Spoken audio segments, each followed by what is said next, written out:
Try to. What in God's name is going on in here? What was that ruckus? What ruckus? I was just in my office and I heard a ruckus. Could you describe the ruckus, sir? Mr. Wolf! Mr. Wolf! What time is it?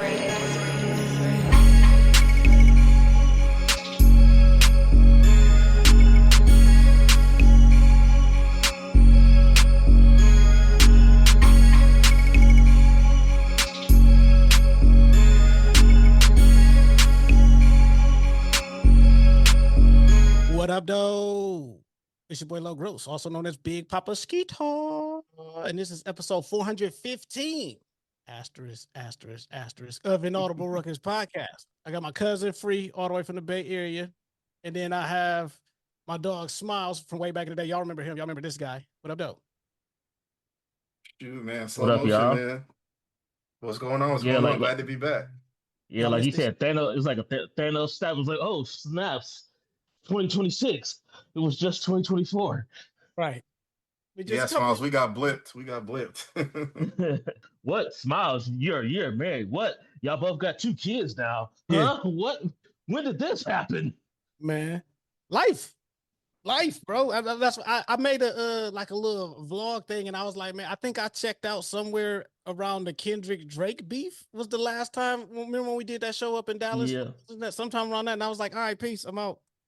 That episode of Mark, when he went to become a monastery monk or some shit like that, just like Drake. That second kid will do it to you. That's let's talk about it. Let's jump right into it. Life. All right. I think before we hopped on, Smilez pulled up the description from the last episode many years ago. Where we recapped his wedding. Smilez, are you still happily married? Go. No, I'm divorced. Right.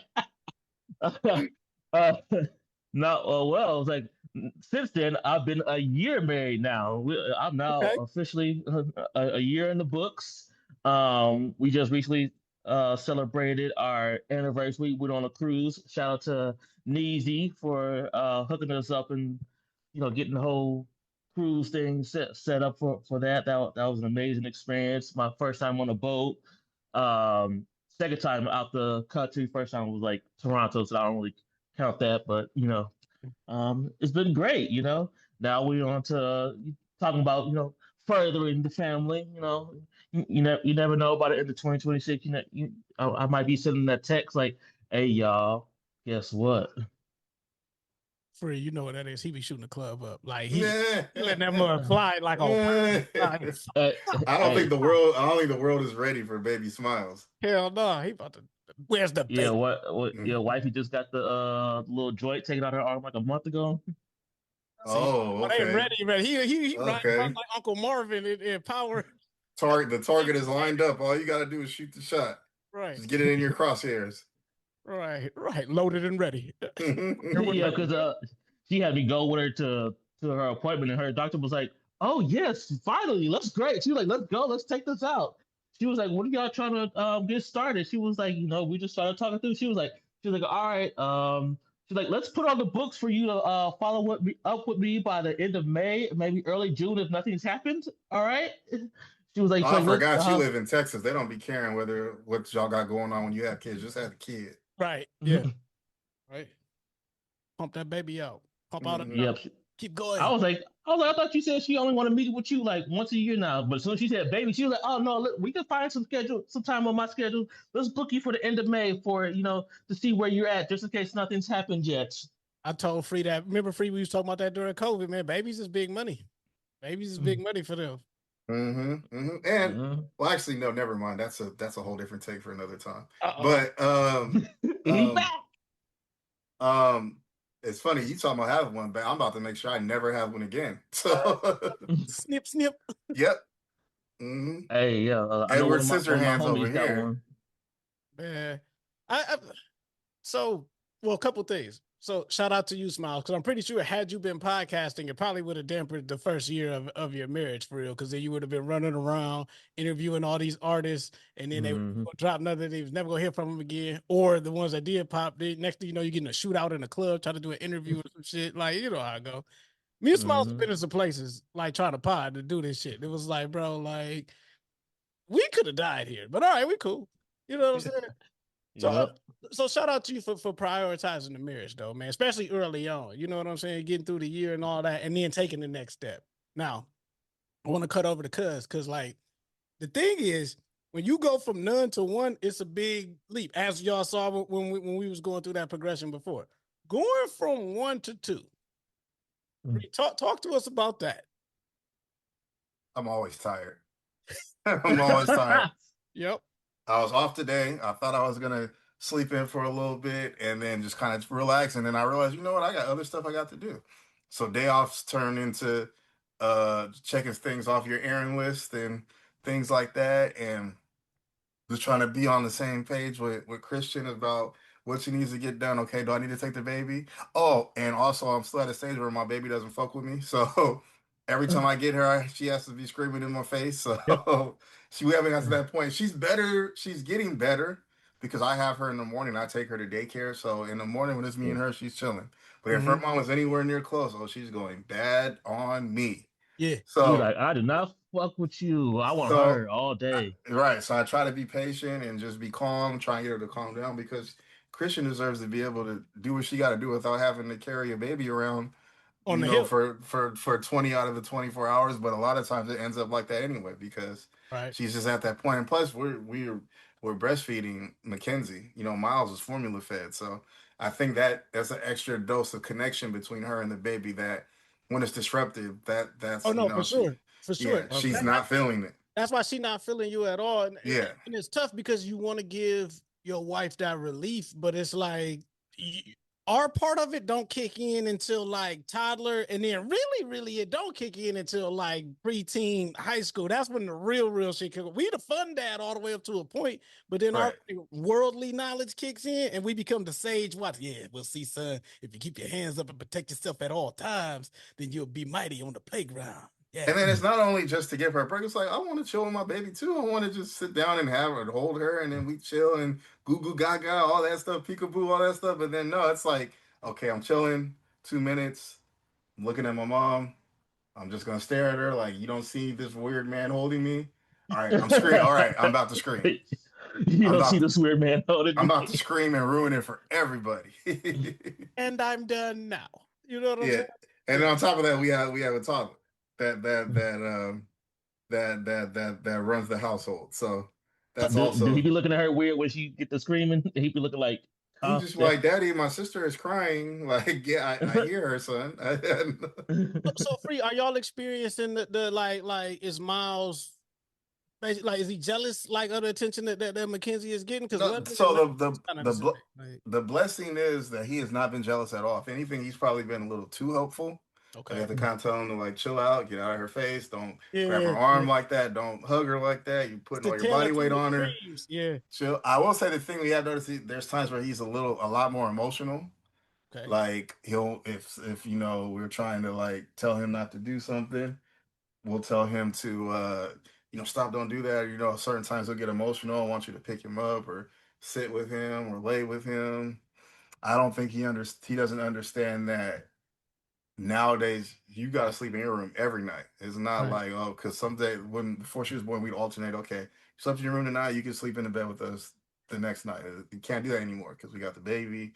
Baby don't always be going to sleep right away. We don't want you to be up, especially now he's going to school. So he got Yeah. to be up at be in bed at a certain time, be up at a certain time. Right. We're working that out too, but that's another discussion See, for another day. Trying to get yeah, scheduling down. So yeah. yeah, two kids too. That also will wreck your schedule. You Oh know. no, for sure. Because So now and then you have to the thing rebuild it that around gets them. sacrificed is sleep because you got to make sure they're on it, and then once they're on it, then we figure out everything else. Yep. Yep. You Mm-hmm. build around them. See, we Mm-hmm. homeschool, so it's an extra level of convenience, but also an extra level of difficulty, if that make any sense, right? So like I it's can understand convenient it. because she's with us, but she's with us Right. all There's the no time. break. Yeah, There's yeah, no yeah. yeah. Yeah. Now, what I do like is I can see the development in my daughter compared to other kids her age, like even like other siblings or like other relatives or like other kids, and it's like I'm like okay, I'm confident in that because I'm not raising my child to I'm not raising my child to like be like other people's kids, right? I'm raising my child to be a productive citizen in you know what I'm saying, a productive citizen in this country and then like grow and be smart. So if she's super duper advanced, God bless her. You know what I'm saying? That's what I want, right? But it's like my whole thing about going to daycare is like now when they're younger like this is different, but like I don't want my kid going to daycare and they not teaching my kid. Now, you know what I'm saying? They just tiring them out, running around. Yeah, they sing some songs and all that, but then it's like, all right, y'all go over there. And then your kid come home, shirt don't match, a mark. You know what I'm saying? Like it's just all types of other intangibles, right? Yeah, because some daycares aren't equipped to teach. They'll have a component, but they're not equipped like if it's an independently run or a Yes. family run. So, All but daycares are not created equal, to your point. yeah, right. But I still think They're it's like, we just glorified babysitters, really. but I Sometimes. think even in that, if that's the only option you have, that's okay because there's still Right. that socialization aspect where they're with other kids. And like my son in daycare, his development, it was like night and day when he went to daycare, just socializing with other kids. Yeah. Yeah, I say it's like they pick up stuff from kids, some stuff good, some stuff bad. Right. And it's just like, man, where'd you learn? Where'd you learn that? Where'd you learn how to do that? Where'd you learn how to say that? You don't even know what that means, but like, oh, that's cool. And then I'm seeing it times two now that he's at school, and I'm seeing his confidence grow. And it's like we were at the park yesterday. He was doing stuff at the park he used to be scared to do, but now that he's at school and they have that recess time and that play time, and other kids, like I seeing his confidence grow, and he's becoming a little more fearless, which is it's really cool to see. That's what's up.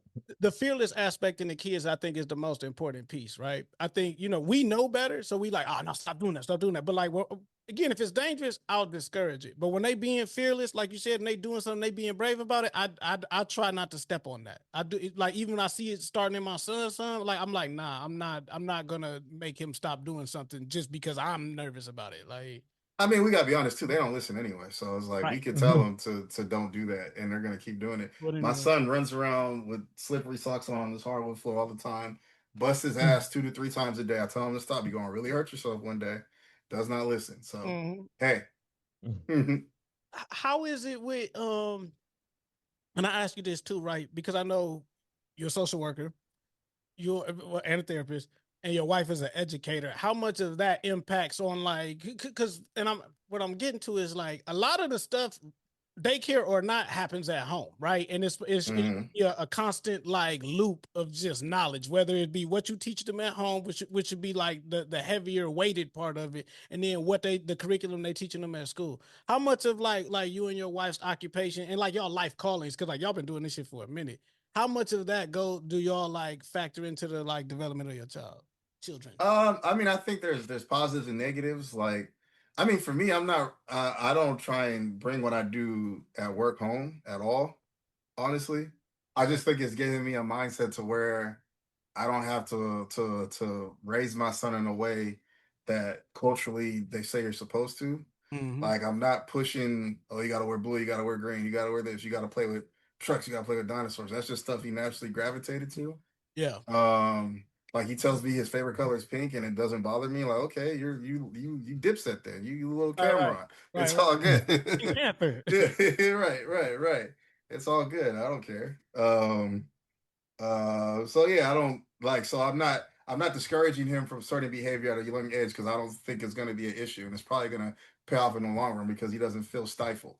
His creativity is not stifled. The things he likes to do isn't stifled, so it's going to allow him to explore more. I think the drawbacks, like I said, as far as work, like there's still, even though the job I work now is not as stressful as the one I used to, there's still days where I'm just kind of wore out and don't, want to interact right away. And that's not really something that I have the luxury to be able to do now. And then my wife, that's like times 10 because she's dealing with multiple kids like him, and it's even more because she's a special education teacher. Yeah. So she's working with kids that are our son's age right now that have way more needs than my son does, and then comes home to our son who's got a lot of energy and is his own character. So it could wear on her a lot.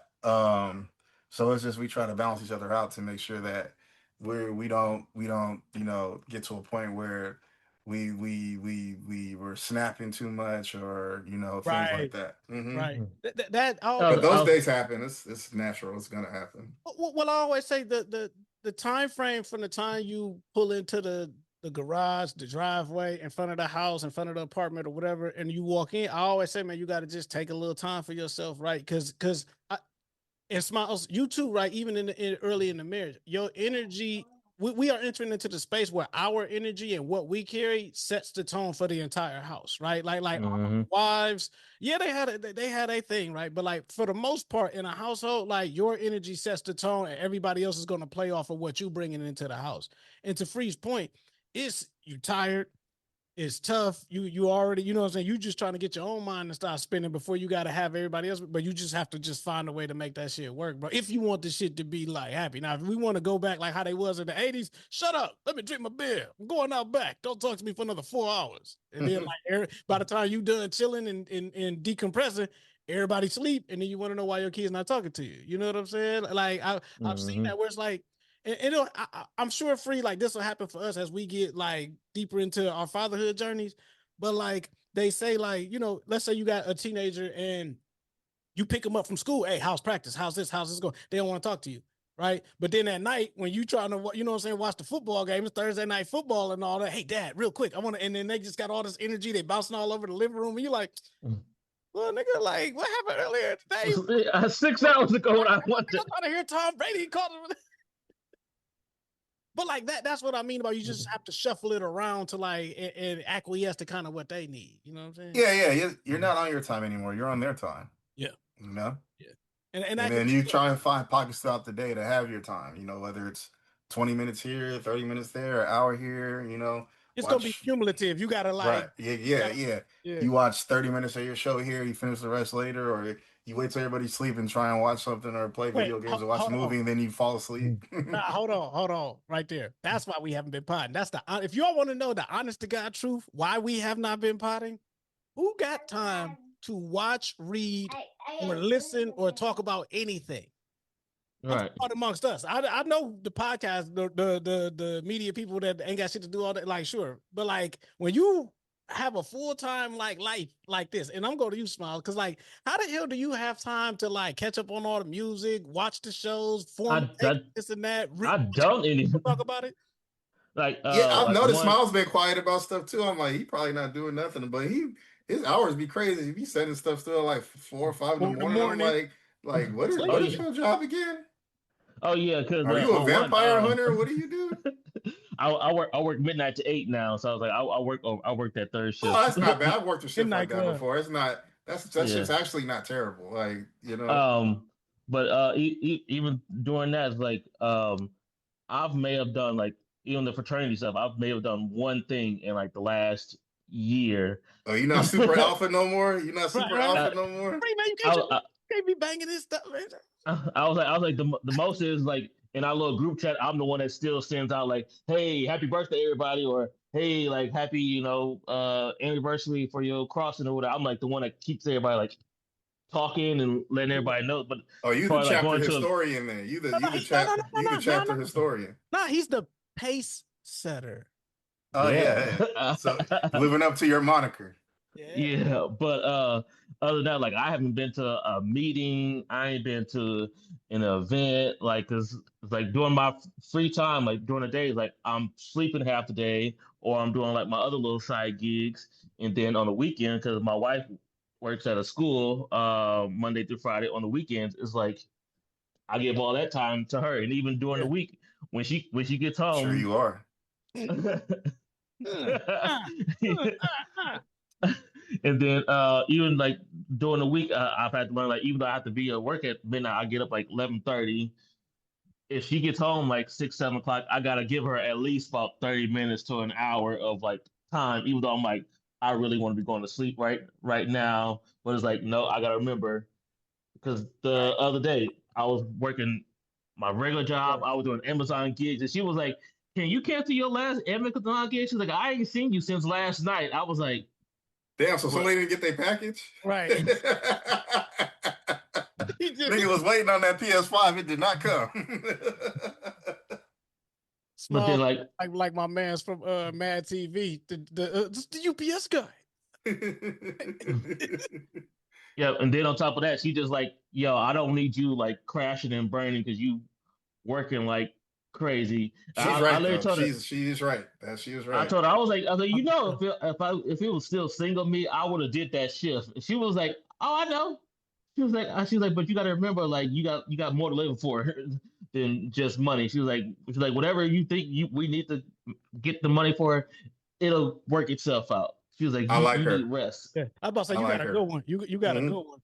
Because most people, I don't care. This ain't enough. I got a bill for this. It's a bill for that. This is past due. That's past due. You like, damn. Smile be like, he doing security for like off the book stuff. He be like, hey, Right. Right. all you got to but take this package from here to Fort Worth, man. It's just not that simple, man. He'll pay you when you get there. Like, I was going to ask y'all because while y'all were talking, I thought about this book I'm listening to, the Let Them Theory from Mel yep. Robbins. I love that book. I love that. I was just at the part about why she was talking about like when it comes to, like emotional maturity when it comes to like your kids, how like as adults, like and parents are in charge of like growing that. Like when it's another adult, it ain't your job to worry about another adult. But when it comes to like your kids, you're in charge of that. But she was like, Have to. yeah, a lot of us don't know how to do it because she was talking about. She gave an example of how she was like, yeah, when my kids used to like cry and stuff in the store, I would just walk away. She was like, now looking back on it, she's like, I know that was wrong. She was like, but now she's like, I'm learning like emotional maturity and all that. But I want to know, how do y'all handle like emotional maturity, at least with your older kids? So part of me stepping away was me like expanding my emotional intelligence, right? Like just I had to like live life differently. You know what I'm saying? Like so that I could be able to teach it. And part of it, and y'all know this, we talked about this on the show all the time and all that. But like I was getting to a certain point where I was like, okay, I'm trying to be like this. I got to get this. I got to heal this. I got to do this and that. And I by the time I knew that Langston was going to be born, I'm like, I was telling myself, I need to be at a certain like level for him. Kind of to what Free said earlier about Miles, where it's like, I want to teach my son how to be a man, but I'm not about to like, you can't do this, you can't do that, you can't do this. Now I'm gonna teach him what he's supposed to do. There are certain things that's just non-negotiables. You know what I'm saying? But like all of that, you ain't supposed to cry, you ain't supposed to do this. Like, nah, like I'm very affectionate with my son because I want him to feel that love because a lot of times, you know, so you ain't supposed to cry. It's like, nah, let him cry. You know what I'm saying? Now, what I'm teaching my kids, back to your original question, it's okay to cry. It's not okay to whine. Right. If you know what you're like, I'm trying to get them to articulate their feelings, but I first had to learn how to stretch like my emotional range to all of these different things and like to like not be bothered by them. Right. So just getting mad, getting this and that, like a lot of stuff, bro. I'm just like, I'm all the way water now where it's just like, I'm not upset or I'm not happy about this. And it's not an absence of emotion, but it's just a regulation of like, no matter what happens, it's like this. So it's a freeze point when you get home from work and you on that roller coaster ride with everybody else's emotions. I'm just like the calm in the storm, right? Where I'm just like, just there and shit is just bending around me, right? So I had to get there. Right. And I'm trying to be more of like a teacher about it. So it's like, all right, let's take a deep breath. Like when Linda has her downs, I make her breathe first and gain her composure. I always say, compose yourself. When you know how when the kids I just can't, I'm like, compose yourself. You Calm down. you Use can't your communicate. words. Yes, you can't communicate effectively until and I'm breathe. Now, tell me what's going on.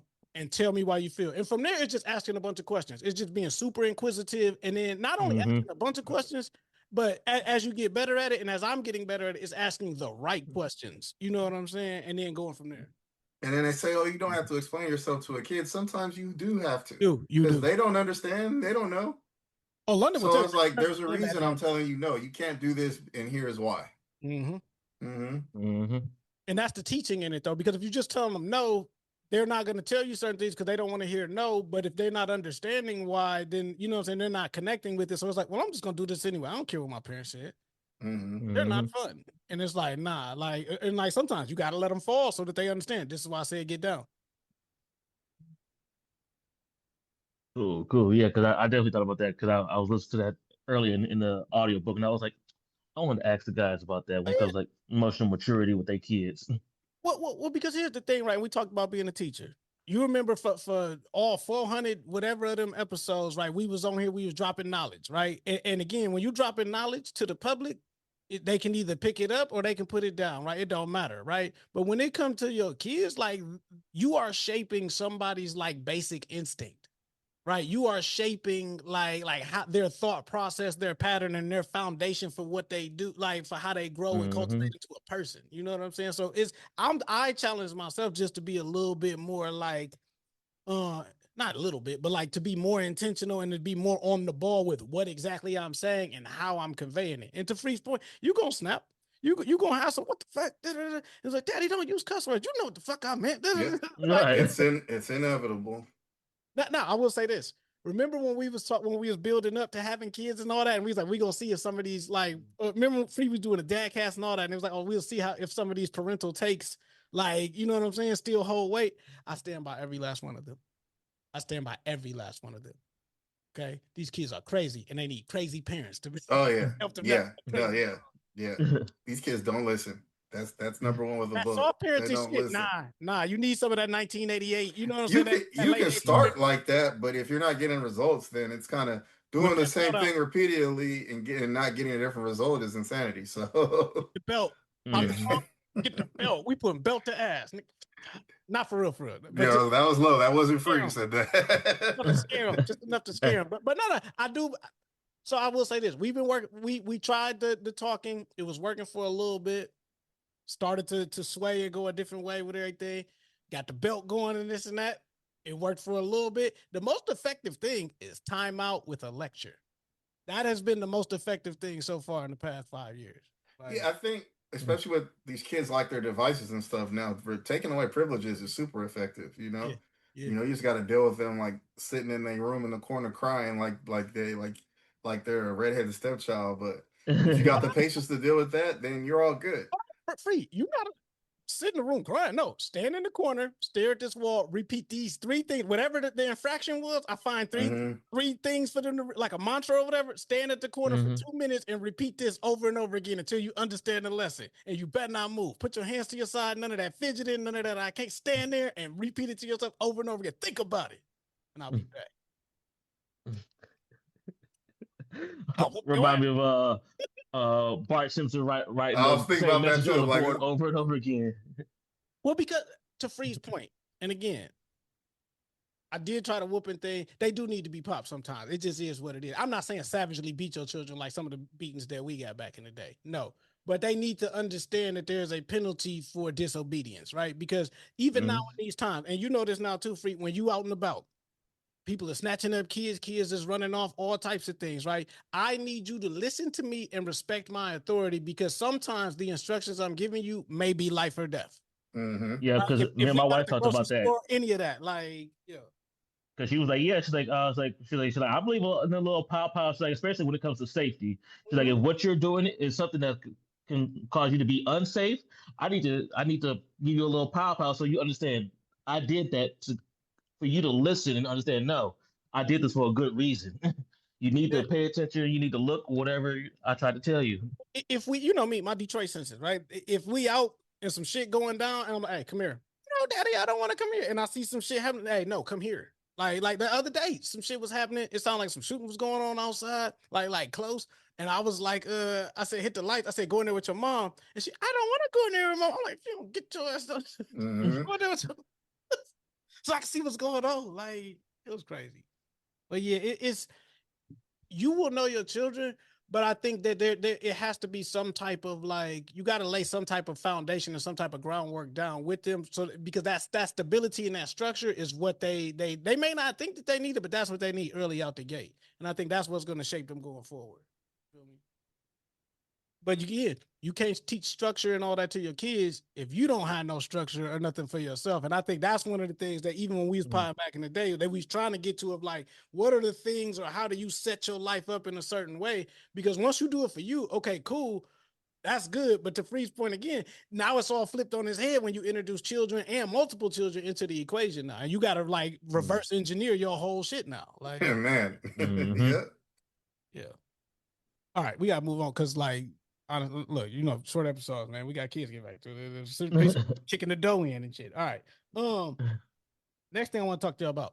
I know we ain't been on music all that, because again, who got time to listen to music? When you in the car riding with the family, bro, it's Hawaiian roller coaster ride, all the other Disney princess songs and whatever else you could think of. Yeah, my wife is like, she want to listen to true crime podcasts or like all these other like podcasts that she like to listen to. She like, I want to listen to this music. I don't know none of this new stuff. You gonna play some 90s R&B? I'm like, but I want to hear like the new Game mixtape. She like, I don't know what, I don't care about none of that rapidy rap.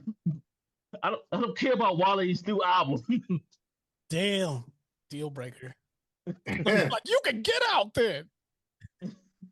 Yeah, when Miles is in the cars, it's WWE entrance themes. That instead of Okay. Disney songs, he likes WWE entrance themes.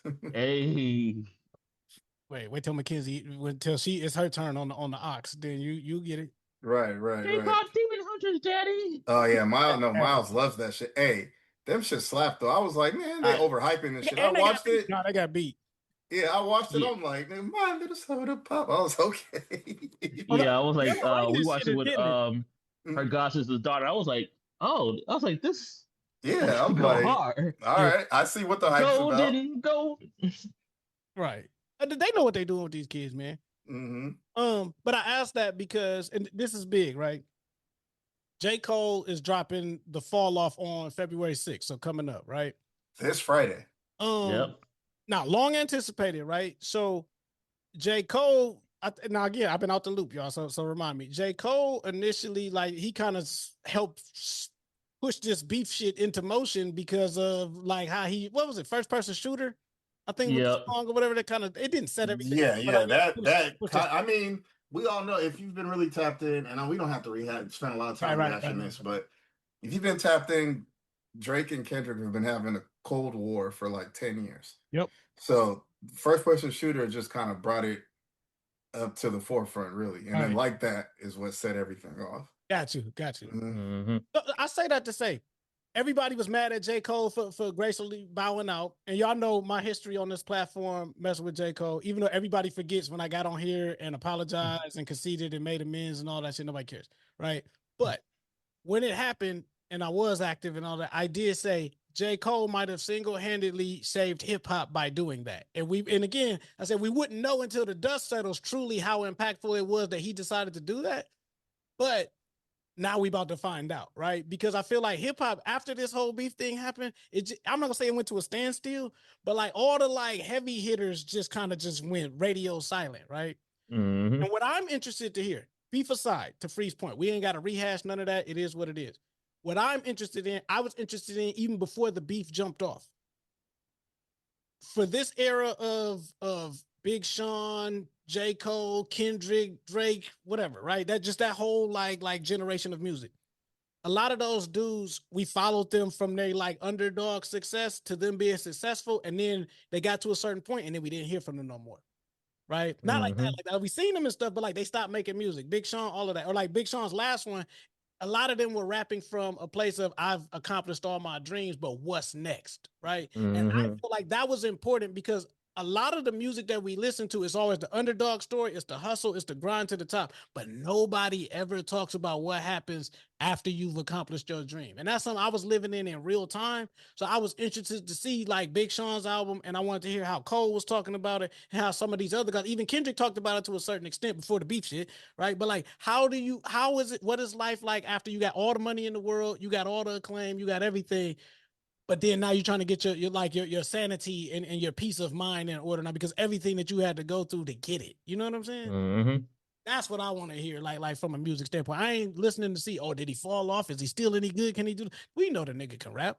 Like that's not a question. I want to hear the perspective of I got a family now, right? Yep. What Kendrick say? He said shit is too tricky. You might as well get one woman and stay in the house. We all know that, but now everybody outside is starting to realize like, oh shit, it's crazy. Maybe we need to go in the house. Yeah, because like I was even thinking about what this whole new album, people were like, oh yeah, I want to hear what he got to say about Bow Now. I'm like, you can give me like a bar or two or whatever, a couple lines about, but I want to hear like, what is J. Cole like? Okay, I'm married. I have 2 kids at home. Like, I'm trying to figure out life. Like, what else is other than rap? We all know you can bar some shit up, but like, can you give me like, oh yeah, like now I have to really watch myself because I got these 2 kids looking at me. Oh, like the struggles of, hey, I got to be a faithful husband or whatever and all that stuff. No, Smile, say what it is. Instead of being out with your boys, going on tour, doing that, now you're doing spot dates or you flying in, doing the show with your family. And then when the show is over, you get off the stage, you get back on the plane and fly out like Snoop Dogg did for the No Limit verses. I'm going to show up, I'm going to do my thing, and I'm going to get back on the plane. I'm going to go back home to my palatial estate You know what I'm saying? Where like we living high off the hog with no cameras, no jewelry, no nothing. Like, Because I was like, even some of them, I can't think of anybody specific, but I know I've heard some rappers like we listen to. They like, hey, I got a family. It's a certain price you got to pay to get me to want to yeah. leave the house and like, cause hey, I'd rather be at home with my kids and spend time with them, or it's gonna have to cost to get me to come out the house. So I want to talk about this a little bit too, right? So like me and Smiles Free before you hopped on, we was talking about how we haven't done an IR episode since like 2024, but like we had hella spinoffs and shit last year, right? I'm coming back. Drop a spinoff. Oh, I'm coming back. The reason why I couldn't get it back going consistently, nigga, family. You know what I'm saying? Like you sitting there, right? And I talked to y'all about it. So it feel like you hit a wall at a certain point. It was like, man, this shit ain't going nowhere. It ain't really, you know what I'm saying? The desired outcome is not really there or whatever. So then it's like, okay, do I stop this family moment that's going on right now with all of us chilling on the couch, watching TV to go in here and record some shit that people probably not gonna give a fuck about, which is a lot because people actually give a fuck about this shit. You'd be amazed at all the text messages and shit that I've been getting the past like year and a half. But like in my mind, it's like, man, I'd rather just keep doing this as opposed to slaving over this shit till 3:00 in the morning trying to edit and do all this. It was like, man, I'm good. Like the return on spending time with your family versus trying to like hustle and bustle is different, right? And when I say spending time, to the point that we was talking earlier, being intentional and really engaged into what's going on. You know what I'm saying? Like with the kids. Like I get down on the floor with them and just like Google Gaga in their world. That shit can be mind numbing sometimes, but I'm there. And they see me there and they feel me there. And to me, right now, in this season that I'm in, is the most important thing. The most important thing. Now, my next question that I got for y'all. Has AI like made it into y'all like workspace yet? Like, have y'all integrated it into y'all lives yet? Like where's niggas? Because my job and shit switched. Like, I ended up having to be more of like an analyst and shit. That's why also y'all don't hear from me. My shit is quiet. I'm on dashboards doing reports and spreadsheets and shit. Like, I'm not at the events all the time and all that no more. Like, it's just data and like working the little AI tool that we got that they introduced to us. So I had to like, man, I don't know about this AI shit to like, nah, I gotta, you know what I'm saying? I got a couple things that I know how to use and how to rework. How's it been for y'all? I mean, for me, Uh, no. I mean, it's funny how, some years ago, if you majored in something in the humanities, people were pointing your finger, oh, you're not gonna make any money, whoop-de whoop-de whoop, you wasting your time. And you see all these STEM degrees now, tech industry laying people off. AI is replacing a lot of these people. So like who has the last laugh now? Because AI ain't really taking my job. You can't replace a therapist. You could try. I Right. know It some ain't gonna people work. try. There's people out there that are using GPT as a therapist, which Yeah. is boggles my mind, but you're not gonna replace a real actual therapist. So Right. I feel pretty safe. I don't know about you, but I feel safe. But as far as me using it, no. I mean, more often generally I'm anti-AI. I'm not an AI person. Okay. I see a lot of these people making these AI videos. Oh, I made this AI movie trailer and it looks fucking god awful. You see it in some Or of these videos? Like hmm? not videos, but like in some of these movies, how they try and Yeah, I made a whole movie off AI. of AI. Like nigga was running sideways, bro. What are you doing? Let an actual talented person make something, bro. Please. But I'll fuck around with ChatGPT and just ask a silly question. Like Yeah, I was yeah. watching Jurassic Park: The Last World a couple nights ago, and I don't know if y'all remember that movie, but remember when the ship lands in San Diego, and then the T Rex ate everybody in on the crew. And I'm like, how did that big ass T Rex get into those little areas and eat them people? So I put it in ChatGPT, and they were pretty much like, yeah, scene don't make sense when you think about it. I'm like, thank you. So Right. that's the shit I use ChatGPT for, is to look up silly shit. What so here's my thought process too, because a couple things I picked up on. We all know Busta Rhymes when he do his "Look at Me Now" verse. That's his signature thing now at shows, right? So when you see, I forgot it was like a BMW commercial. It was some commercial, and they just like interpolated it and just had a bunch of gibberish, but it was in the Busta Rhymes cadence and all that. And I'm like, can they do that? Or like they interpolate certain songs where it sounds similar to like something. And I know that that's happened before, but like, no, this is like egregiously like it sounds like it, but it's mumbled or like gibberish. Like you could tell it's been like just Altered. like Yeah. it Yeah. to sound like it, but to catch your ear, but it's not really it. And I don't like that part because now, Busta Rhymes costs how much to use him? Never mind. Then we can just pull up the AI and We run can that. I put don't it in like the that AI. part. That's what I don't like. Yeah, and I don't like these. I don't know if y'all seen the Sora app where it's got Kobe doing prank videos, or like just Kobe doing Yeah, crazy I don't like shit. when And they I'm using like like, these like dead yeah, people and like you yeah. see I'm not like a fan Martin of Luther that King, either. like all this.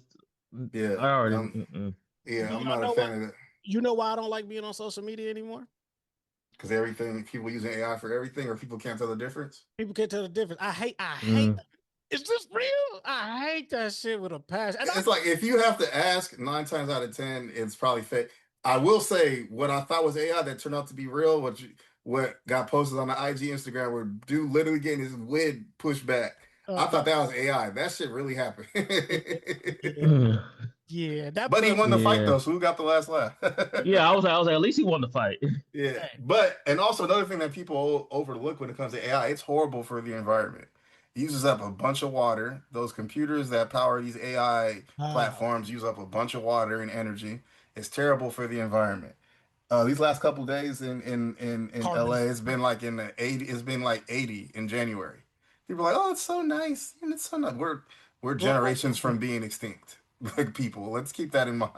Well, the only reason why I'm bringing it up, they saying we're gonna be done by 2030. Like life by the time 2030 here is gonna be completely different than how we've ever experienced life. Like what they say in a post-COVID society, right? They trying to make us forget everything that happened before COVID. Even now, if we're just gonna work to our Mm, favor, relaunching the show again.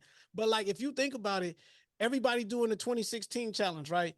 In some semblance, it's like let's go back to doing what we was doing before COVID, like mindset wise, right? But we can't. Life mm. around us has changed. Certain jobs is just straight up being, it's not even, oh, this is just going to AI for a little bit and it may come back. Whole things are being like cut and rearranged around what AI can do, right? And the people aspect of everything is being taken out. People don't want Yep. to think for themselves anymore. That's the scary part. I joke about it, but the scary part when people get online and be like, hey, is this real? You're not even trying to really like sift through and Let's do show it. deductive reasoning to understand if it is or if it isn't.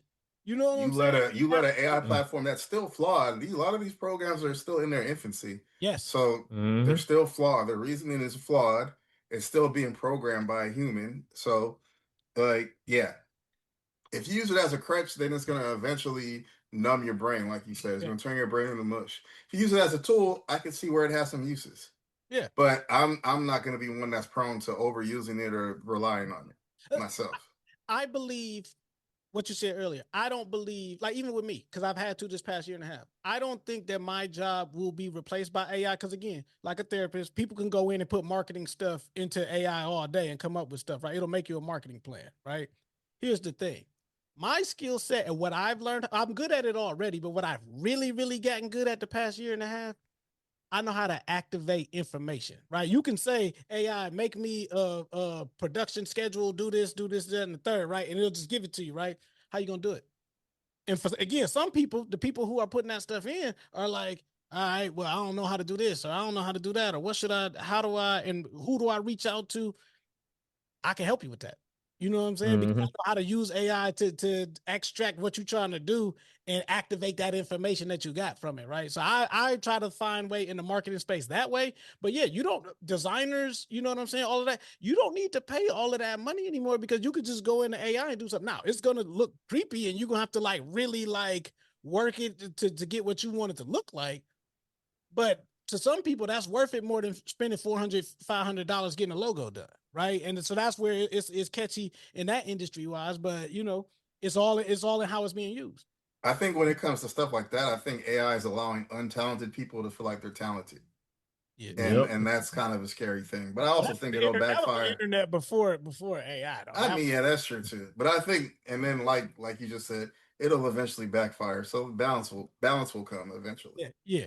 It's I'm not anti, but I've just seen, especially more so in my space, I've seen that it's like, nah, bro, you got to at least adopted in some capacity, integrated into some part of your workflow. Like we said, not leaning on it, but like if I'm gotta put together some strategies for some franchisees or whatever, I'll like go off of my gut and off of my head, right?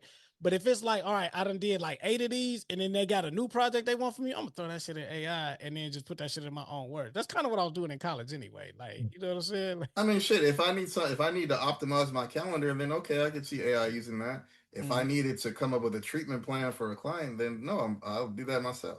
right. And Mm-hmm. I don't Yeah. like that summarize my email shit neither though. Like, cause you Because miss, there's errors. yeah, you miss Mhm. all types of stuff that you miss in that by just like skipping to the report that it's giving you. I'm not with that. I will say what I like that Apple does is it'll like, and I think Microsoft does it too. Like if you're trying to phrase an email or a text in a way that you're having a hard time with, it'll do that, Yeah. and that's pretty cool. That's helpful. But it Smiles Like noticed. how do I not sound like an asshole in this email? And then I'm like, okay, that I didn't think about See, that. Like, see how does it come? that's why I've used ChatGPT, because that was one of the critiques of the old boss when I started using it towards the end, because I'm like, I'm just trying to sound better in my emails, and he was like, sound like some ChatGPT. Yes, it is ChatGPT. Right. Are we talking about urban hydration, which gives people herpes?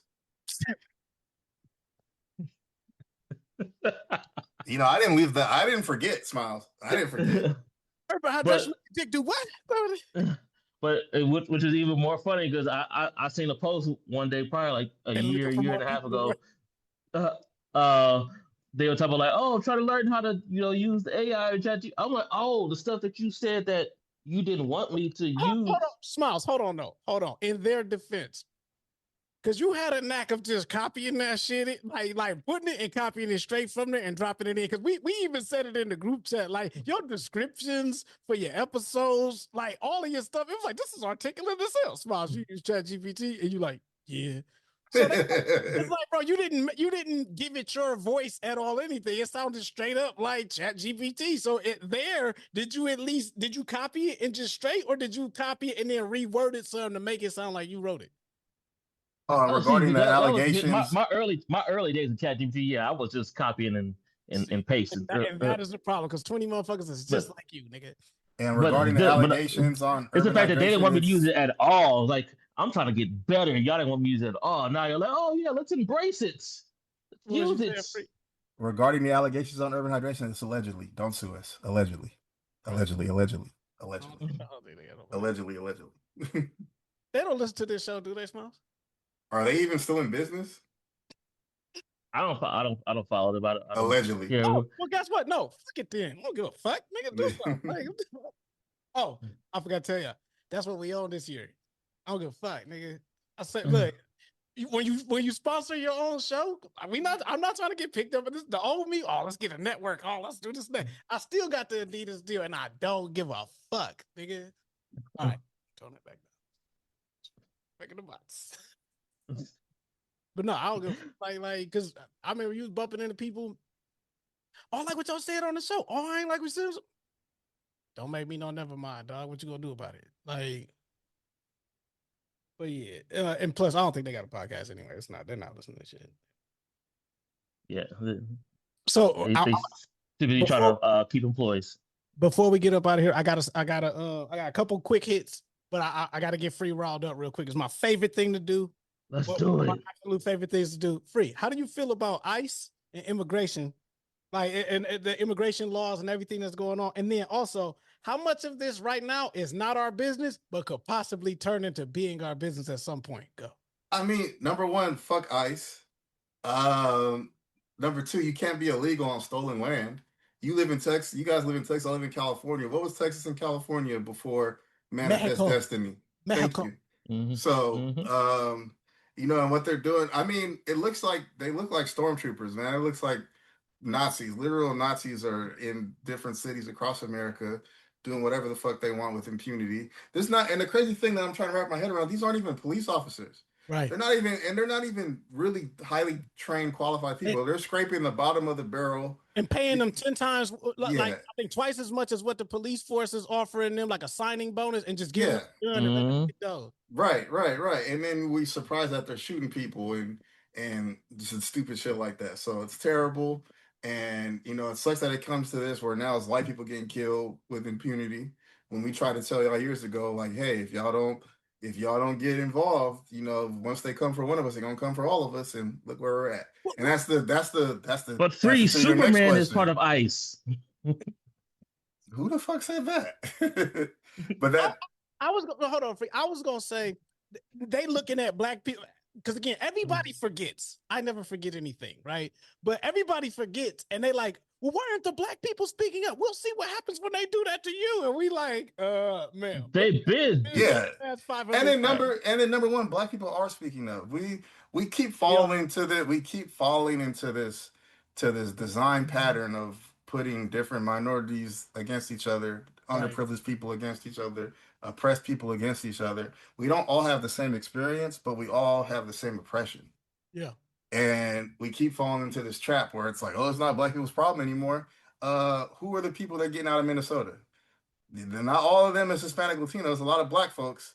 Right. And then they'll say, oh, they're Somalis. And then, what are that? Them dumbass FBA people who I think are secret Trump agents anyway. Like, black is black. The diaspora is for all of us. So, like I said, when I was talking about white folks, they're gonna once they start coming for one of us, they're gonna eventually come for all of us. Oh yeah, yeah. So you better get on board now and stop worrying about the 2 or 3 people you saw that you had a bad experience with, and focus on people that you can form community with. Well, remember too, Free.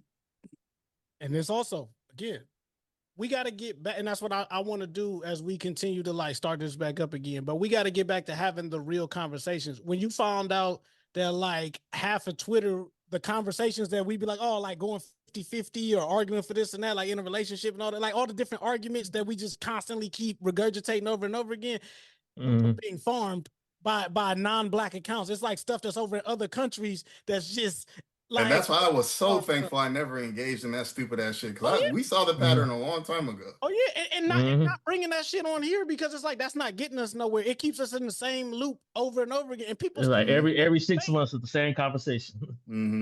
I told you, progressive conversations has always been the goal here, right? I feel like me and Free solved the whole police brutality thing like 3-4 years ago. 3 years ago, yeah, like I remember. Like, hey, send a cop, send a social worker. You know what I'm saying? I do remember that episode. Buddy up, you know what I'm saying? Send in the social worker. If the shit escalates into something crazy, hey, get the strap, nigga, man. Like, or the taser, right? You ain't got to get the strap necessarily, but like if some shit escalate, de-escalate it, right? And you can use force, non-lethal, or you can use intellect. Like, but either way, it shouldn't just be kick it in and shoot it. Like that's not gonna solve nothing for nobody.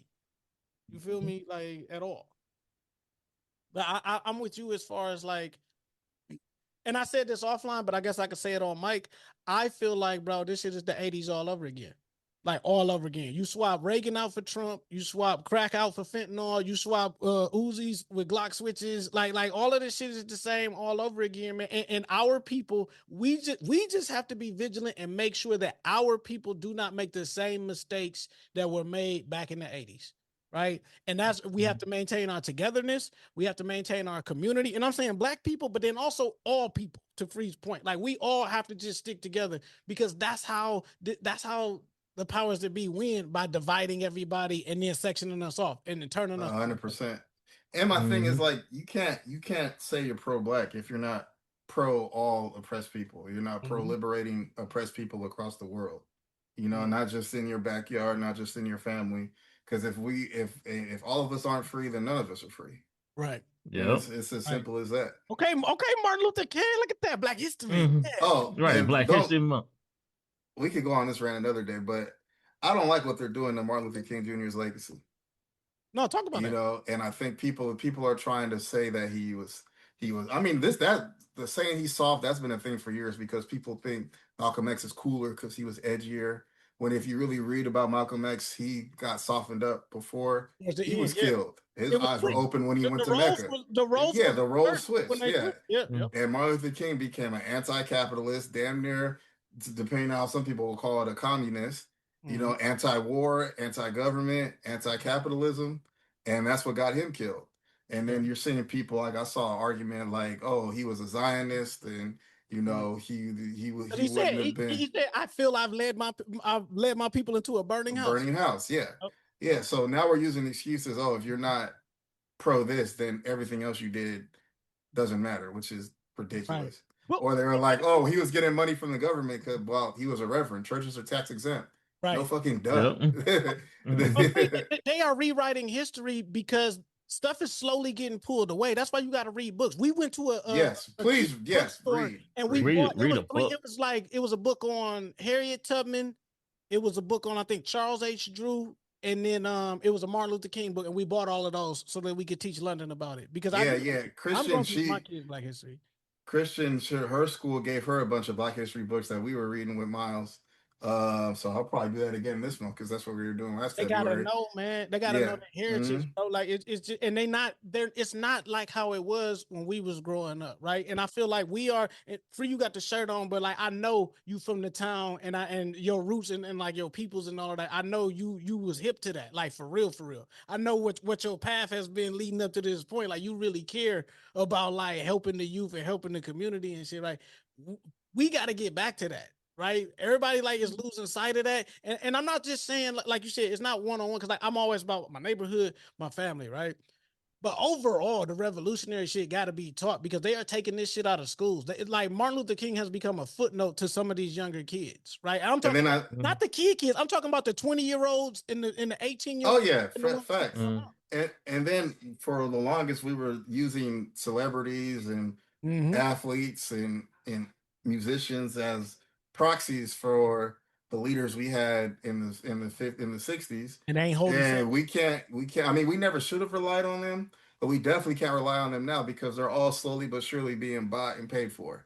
Oh yeah. You know, there's a couple that are standing 10 toes down, but even them, because they're just people. You know, it's because you're a talent. You're talented doesn't mean your platform should be weighed above someone else's. But a lot of these people are getting bought and paid for. So watch who you're platforming as well. They compromise. But yeah, we that definitely will be a theme keeping going because I told you coming back into this shit, bro. I don't give a damn about like. And again, if shit come up, sure, but like we're not prioritizing music and movie takes over like what the fuck is really going on, bro. Because now more than ever, we have to pay even closer attention to this shit because they are like running the whole like scheme on. Damn it! Yep. Yes, that's it. I wasn't about to fuck the word up, but yeah, shout out. Look, reading this shit. That's what I'm talking about. Yeah. All right, Super Bowl predictions before we go, because you already know how I feel. This shit rigged. At first, I was like, no, it's not. It could actually be something this year. And then I thought about it. I think before the AFC games, I was like, this is going to fuck around and be Seattle versus New England. I just had a feeling, right? And then it happened. And then I do more research. The Seattle Seahawks franchise is up for sale. And if it's already could be up to $7 billion, the valuation could go up if they win the Super Bowl. So I'm like, all right, we know how this is going to go.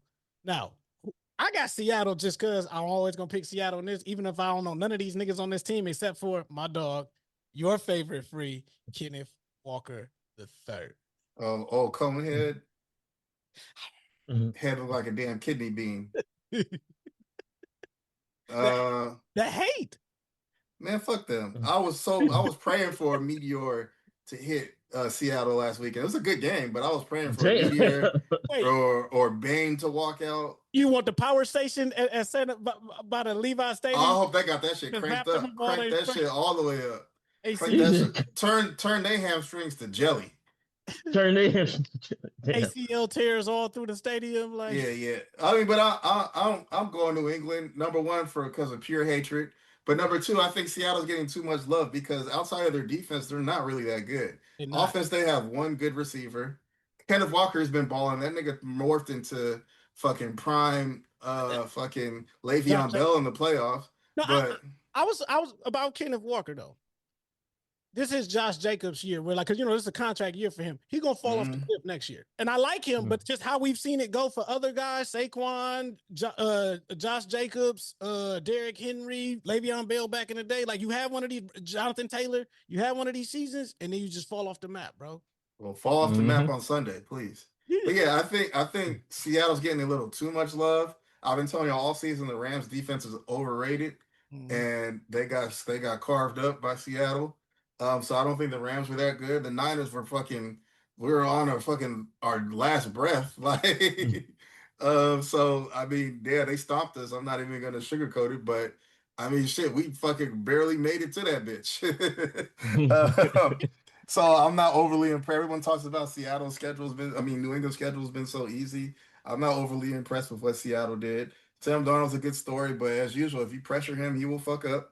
I think New England has the secondary, they have a good secondary, got a decent pass rush, a decent defensive line. They can, I think whoever protects their quarterback the best in this game is going to win.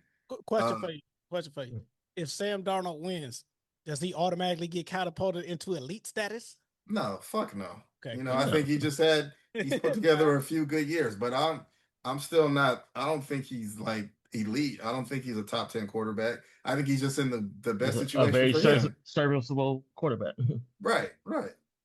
Not everybody can be top 10. There's 10. Not everybody can be up there. Yeah, but no, and then they like to pick and choose when they like somebody and when they don't. It's Just like this whole, I'm sorry to say it, this whole Matthew Stafford Hall of Fame shit's a little ridiculous too. How? I mean, he won just because he won one Super Bowl in LA. That doesn't mean he goes to the Hall of Fame. His numbers. The Hall of Fame. Hall of Fame. Wait, is Dan Marino in? Yes. All right, so Matthew Stafford should be in there. Dan Marino is better than Matthew Stafford. Dan Marino drug a Detroit Lions-like team to the Super Bowl. Fair enough. Did he win though? No, he didn't, but he got them there. Okay, all right then. Yeah. All right. Nah, not gonna be able to. Well, no, and that's another thing. We gotta stop acting like this current era of football is the best era. Like shit is so inflated because you can't touch nobody anymore. So that's another thing. Like, no. And just like all the love Phillip Rivers was getting, just because his old ass came out of like he got all the damn kids to pay for. He's not a Hall of Famer either. Remember what I said earlier though, and I could walk back to Matthew Stafford. I'm not gonna argue with that because, like, to your point, if he would have won one this year, I would have been like, if he would have won, because usually 2 gets you in. Yes, so if he would have won one more, I'd have been like, okay, well, I got to back up. There. I'm with you. Now he ain't Trent Dilfer. Now don't put my man's with. Oh that. No. He's nice. I still think he should win MVP this year. Yeah, but when it comes to football, though, right? They're shifting the game. Clearly they done with Patrick Mahomes. They done with that whole face of the league like 2-3 years ago. They're flipping the table now, right? Well, they're trying to force it on Josh Allen, and his asses keep fumbling it. He keeps fumbling it. They don't want Lamar Jackson no more. They don't want Burrow can't stay healthy. Mahomes is past his prime now. Like they look like what I mean? Like no, he's not. Mahomes is like 30. He's got 10 more years of this. I can see him having a Brady-like run where you don't win for a couple years and rattle off 2 or 3 more. He might. I'm just saying they haven't made any steps to put anything around him to do any of that. Right? He looks very pedestrian these past couple seasons. Also, when you got Travis Kelce point shaving for the mob, then you know what I'm saying. That's not going to help your chances either. So, well, like I said, I see a lot of parallels in those early 2010s Patriots teams where they have to draft well, of course, because they brought in Gronk and Aaron Hernandez, and they brought in a lot of good players. They ended the McCourty twins. Yeah. They brought in all these good players. They ended up bringing them back. So all it takes is a good draft or two, and you're right back in it. Yeah, but I just think the way the league is going now, like you said, you can't touch anybody. It's been getting more physical now where I think it's more defense. We are seeing a little bit of it go back to how it was when we came up, where it was like they was just smacking the shit out of each other and like, you know what I'm saying, people was just slam jamming people on their head and going about it. Like it's ground and pound. A lot of the football action now is in the trenches, right? It's running game, I feel like it's coming back, and it's a lot of the short passing game. It's not so much of the deep bombs down the field. Like we have that, but it's not as pronounced and as prevalent as it has been in the previous like 3 or 4 years. Yeah. I think defenses have adjusted, and they're like everybody keeps saying the 2 deep safety thing, which isn't a super complicated concept. It's just it's the basic one. You get deeper than the deepest. You don't let no one get past you. Nothing goes over your head. And so now offenses have to adjust and just take what the defense gives them. Yeah. And now they're running the ball a little bit more too. Running backs like McCaffrey and Saquon, they're like, if you're a special back, you're still important. Yeah. Mm-hmm. And you the offense and all that is centered around what you do. You know what I'm saying? Like, firsthand, San Francisco, like, yeah, you guys was injured, but a lot of it's predicated on we have all of these weapons on top of having McCaffrey, right? Like we got CMC to do like all of the dirty work. That's what made it expendable to get rid of Debo and you know what I'm saying? Some of these other things, because it's like his knees might be Parmesan cheese next year, so we'll see. But it was a good run. Right.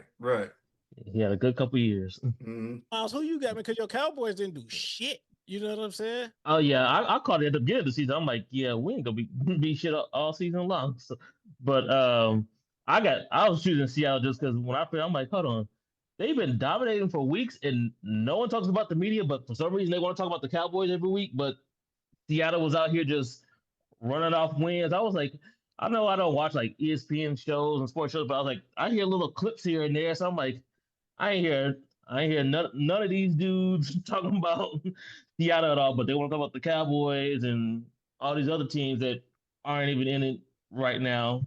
So I was choosing Seattle off of that. Like I literally didn't know that Sam Darnold was their quarterback into the playoffs. I just knew about the defense was being good, and on my other fantasy team, I had Kenneth Walker. See.